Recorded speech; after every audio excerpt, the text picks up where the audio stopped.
Okay, so I did my Heroes of the Faith project on Dietrich Bonhoeffer. A little bit about him. He was born February 4th, 1906 in Germany, and he died April 9th, 1945. He tried to overthrow Hitler. He was a Protestant theologian. He was imprisoned and died in a concentration camp. He got engaged, but was shortly after killed by the Nazis in the concentration camp. He had 7 brothers and sisters, and his dad was a very important psychiatrist. For his education, he went to three different schools. He went to Humboldt University of Berlin, Eberhard Karls University of Tübingen, Union Theological Seminary. Also, he grew up in a very liberal home, and all the children were encouraged to go into fine arts, but at the age of 14, he decided he wanted to become a minister, and his family didn't like that very much.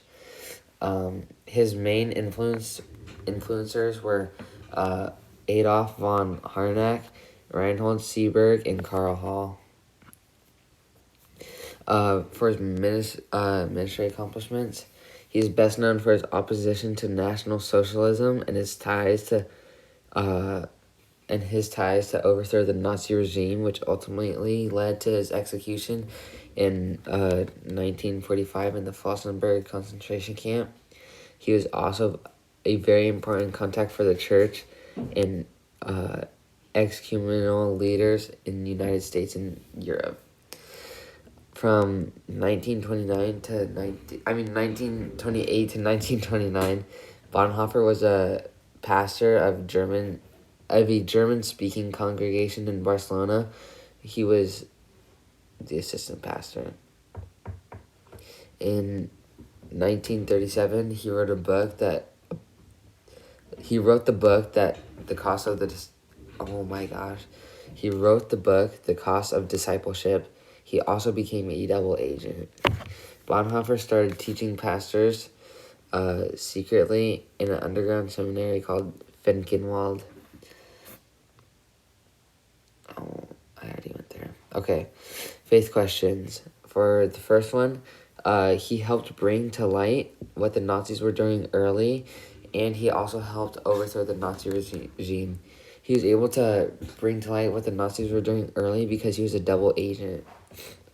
He was imprisoned and killed for the attempt to assassinate Hitler by planting a bomb with multiple other people, which ended up hospitalizing Hitler and making his arm paralyzed for those moments. But he ended up being fine. For the third question, he wrote many books and helped other churches. And the fourth one, he's inspired me to become less afraid to share my faith because the risks and adversity he faced, threatened to be killed and, not just threatened, he was killed, but threatened to be tortured and many other things. And that's why we're excited.